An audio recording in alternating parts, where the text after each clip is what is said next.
ಸೆಲೆಬ್ರಿಟೀಸ್ಗೆ ರಾಗಿ, ನಿಮ್ಗೆಲ್ಲ ಮ್ಯಾಗಿ ತಿನ್ರಿ ಅಂತ ಹೇಳಿ ಅಡ್ವರ್ಟೈಸ್ಮೆಂಟ್ಸ್ ಕೊಡ್ತಾರೆ. ಅದರಿಂದ ನೀವು ಊದ್ಕೊಂತೀರಾ, ಅವರು ಸಣ್ಣ ಆಗ್ತಾರೆ. ಪ್ರಿಯಾಂಕಾ ಚೋಪ್ರಾ, ಭೂಮಿ ಪೆಡ್ನೇಕರ್, ಕಿಯಾರಾ ಅಡ್ವಾಣಿ ಇವರೆಲ್ಲ ರಾಗಿ ತಿಂತಾರೆ. ರಾಗಿ ಕ್ಯಾಲ್ಸಿಯಂ ಅಲ್ಲಿ ಬಾಸ್, ಅದಕ್ಕೆ ಬಿಗ್ ಬಾಸ್ ನಮ್ ದೇವೇಗೌಡರು. ಅವರೇ ರಾಗಿನ ಇಂಡಿಯಾ ಫುಲ್ ಫೇಮಸ್ ಮಾಡಿದ್ದು. ನಾವು ಹೈಯೆಸ್ಟ್ ರಾಗಿ ಬೆಳೆದು ಕನ್ಸ್ಯೂಮ್ ಮಾಡಿದ್ರು. ರಾಗಿ ಹುಟ್ಟಿದ್ದು ಆಫ್ರಿಕಾದಲ್ಲಿ 2,000-3,000 ವರ್ಷದಿಂದ ಉಗಾಂಡ, ಇಥಿಯೋಪಿಯಾ ಇಂಥ ಕಂಟ್ರೀಸ್ ಅಲ್ಲಿ ರಾಗಿ ಬೆಳೀತಾ ಇದ್ರು.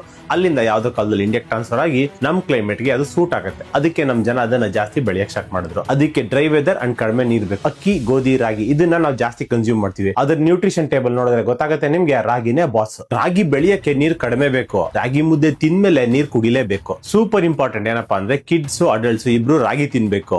ಅದು ಲೀಸ್ಟ್ ಅಡಲ್ಟ್ರೇಟೆಡ್ ಅಂತ ನಿಮಗ್ ಗೊತ್ತಿರಬೇಕು. ಯಾಕಂದ್ರೆ ರಾಗಿನ ಅಕ್ಕಿ ತರ ಕೆಮಿಕಲಿ ಪಾಲಿಶ್ ಮಾಡಲ್ಲ ಮತ್ತು ಅದು ಗ್ಲೂಟನ್ ಫ್ರೀ. ನಮ್ ಪುಣ್ಯಕ್ಕೆ ನಮ್ ಕರ್ನಾಟಕನೇ ನಂಬರ್ 1 ರಾಗಿ ಗ್ರೋಯಿಂಗ್ ಸ್ಟೇಟ್. ಅದ್ರಲ್ಲೂ ತುಮಕೂರು, ಮಂಡ್ಯ, ಹಾಸನ ಇದೆಲ್ಲ ಟಾಪ್ 4 ಡಿಸ್ಟ್ರಿಕ್ಟ್ಸ್. ರಾಗಿ ಗೊತ್ತು, ದೇವೇಗೌಡರು ಗೊತ್ತು. ಅದಕ್ಕೆ 90 years ಅಲ್ಲೂ 90 ಡಿಗ್ರಿ ಉಲ್ಟಾ ನಿಂತ್ಕೊಂಡು ಯೋಗಾಸನ ಮಾಡೋ ಕೆಪಾಸಿಟಿ ಅವ್ರಿಗಿದೆ. ಇವಾಗಿನ ಹುಡುಗರು 90 ಹಾಕೊಂಡು ನೆಟ್ಗೆ ಮನೆ ಸೇರ್ಕೊಳಕ್ಕೆ ಆಗಲ್ಲ. ಅಂತದ್ರಲ್ಲಿ ದೇವೇಗೌಡರು 90 years ಅಲ್ಲಿ ಉಲ್ಟಾ ಯೋಗಾಸನ ಮಾಡ್ತಾರಂದ್ರೆ ರಾಗಿ ಗೊತ್ತು, ದೇವೇಗೌಡರಿಗೆ ಗೊತ್ತು. ವೆಯ್ಟ್ ಜಾಸ್ತಿ ಆಗಿ ಬಾಡಿ ಇಂಬ್ಯಾಲೆನ್ಸ್ ಆಗುತ್ತೆ ಅಂತ ನ್ಯೂಟ್ರಿಷನ್ ನ ಬ್ಯಾಲೆನ್ಸ್ ಮಾಡಕ್ಕೆ ಈ ಸೆಲೆಬ್ರಿಟೀಸ್ ಸೆಲೆಕ್ಟ್ ಮಾಡ್ಕೊಂಡಿದ್ದು ರಾಗಿ.